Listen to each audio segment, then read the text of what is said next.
네, 올해 1월이었죠. 남아공이 이스라엘을 전범 혐의로 ICJ에 제소한 일이 있었어요. 근데 이번에는 ICC가 전쟁 범죄 혐의로 네타냐후 총리와 갈란트 국방장관 그리고 할레비 이스라엘군 참모총장까지 체포영장을 발부를 했습니다. 갑자기 ICC는 또 왜 이러는 건가요? 그러니까 ICC가 이제 지난 10월 7일 하마스의 이스라엘 기습에 대해서 이스라엘이 너무 과도하게 비대칭적으로 응징한 점, 첫 번째, 두 번째, 그다음에 월드 센트럴 키친이라는 국제 구호동체 활동을 방해한 점, 그다음에 세 번째가 서한 지구에서 무고한 민간인을 살해한 점을 두고 체포영장 발부 사유로 지금 꼽고 있다고 얘기하고 있습니다. 아직 발부된 상태는 아니고 발부하겠다라고 진행 절차 중이라고 지금 소식이 외신에 퍼져나왔어요. 2주 동안에. 굉장히 이게 균형이 안 맞는 이유로 지금 체포영장 발부를 고려하고 있다고 하는데, 근데 이제 더 나아가기 전에 좀 한번 짚고 갔으면 좋겠는 부분이 있는데, 저도 기사를 읽다가 좀 헷갈리는 부분이 저번엔 ICJ였고 이번엔 ICC인데 ICJ와 ICC 각각 어떤 기관이고 어떤 차이가 있습니까? 이제 국제사법재판소가 ICJ고요. 그다음에 요번에 문제가 된 건 ICC 국제형사재판소, 사법재판소, 형사재판소. 요번 게 ICC가 인터내셔널 크리미널 코트예요. 국제형사재판소고, 이거는 이제 ICJ부터 먼저 설명을 드릴까요? 사법재판소는 국가 간의 분쟁, 그러니까 예를 들어서 우리로 치면 독도 영유권 분쟁, 국가 간의 조약에 관한 분쟁, 이런 걸 쟁송하는데요, 다루는 거고, 쉽게 얘기하면 세계 법원 혹은 UN 법원의 역할을 하는 곳이고, ICC, 요번에 문제가 되는 ICC는 국제형사재판소는 2002년에 설립됐어요. 얼마 안 됐어요. 그래서 120개의 회원국이 자국에서 발생하는 반인도 범죄, 집단학살, 전쟁 범죄에 대한 재판을 회부하는 방식이고요. 직권조사, 인지수사도 가능합니다. 또 다른 차이점은 ICC는 조약 형태로 맺은 회원국, 지금 120여 개거든요. 그 회원국 사이에서만 관할권 효력이 발생합니다. 그런데 현재 이스라엘과 미국은 회원국이 아니므로 관할권이 없어요. 체포영장을 발부해도 이스라엘에서 체포할 수가 없다는 얘기죠. 회원국이 아니기 때문에. 그러면은 이스라엘은 ICC 가입국이 아니니까 ICC에서 체포영장 발부한다 하더라도 이 사람들이 이스라엘에 와서 이 사람들 잡아갈 수 없다는 지금 말씀이신 것 같은데, 근데 이 체포영장 혹시 발부해서 이스라엘이 받을 다른 안 좋은 영향 같은 게 혹시 더 있을까요? 이게 문제가 뭐냐면, 그러니까 문제 사단이 이제 ICC의 칸 검사장이 새로 부임했는데, 체포영장 발부를 아직 발부를 안 했어요. 이걸 진행시킬 경우 이스라엘 고위직 수뇌부, 네타냐후 포함 안보 수뇌부는 이제 해외 방문이 금지돼요. 왜냐하면 120개국이 이거 회원 가입국이 여기 가면은 네타냐후 총리에 대한 체포영장을 발부할 수가 있어요. 관할권이 거기서 살아 있으니까. 그래서 범죄 인도 및 구금을 행사해서 온갖 망신을 줄 수 있고, 이 해외 방문을 제한하면서, 해외 방문을 제한한다는 건 뭐냐면 외교적 활동에 제한을 거는 것이죠. 그러니까 국제사회에서 진짜 고립을 시키는 거예요. 이건 기술적인 문제고 법률적인 문제고 국제법도 쟁송사항인데, 좀 더 본질적인 큰 문제는 뭐냐면 ICC가 이스라엘 수뇌부를 전범으로 체포하는 순간, 체포영장을 발부하는 순간 이스라엘 하마스 전쟁의 성격이 바뀌어요. 그게 무슨 얘기냐면, 지금 현재 벌이는 가자 전쟁은 뭐냐면 하마스가 10월 7일 학살 테러에 대한 이스라엘의 반격 전쟁이잖아요. 방어 전쟁. 그거는 뭐 과거에도 여러 차례 말씀드렸지만 국제법과 유엔 헌장이 보장된 합법적 전쟁, 유일 합법 전쟁, 방어적 전쟁의 자유권이란 말입니다. 그러나 이스라엘 전쟁 수뇌부를 전범으로 몰아부리면 이스라엘은 침략자로 전환이 돼요. 신분이 바뀌는 거예요, 국가가. 그러니까 그러면 전범 국가로서 어떤 형태가 발생하냐면 국가를 스스로 방어할 권리인 자유권이 소멸됩니다. 그러면 남이 공격을 해도 이스라엘은 방어할 권리가 없어요. 그러면 고로 자유권이 소멸되면 국가 이스라엘은 파괴된다는 것이죠. 이게 더 심각한 문제예요, 법률적으로.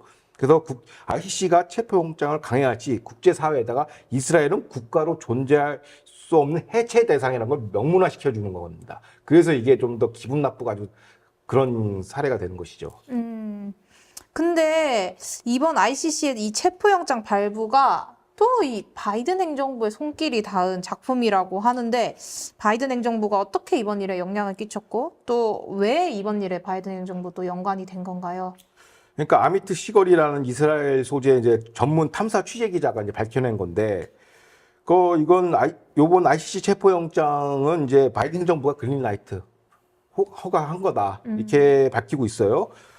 그 미국 역시 이제 ICC 회원국이 아니지만은 그 바이든 행정부가 아까 언급했던 칸 ICC 검사장 요번 그 체포영장 발부를 결정한 그 검사장에 대해서 이제 이걸 오케이 한 게 뭐냐면 ICC가 아프간 전쟁에서 미군에 대한 전범 수사를 철회하는 대가로 바이든 행정부가 이 칸 검사장 당선에 기여를 했어요. 선거로 뽑는데.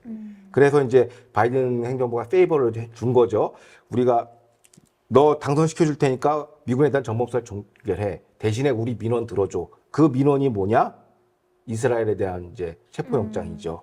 그래서 왜냐하면 이건 일개 검사장이 이런 결정을 단독으로 할 수가 없어요. 지금 왜냐하면 전쟁 중이거든요.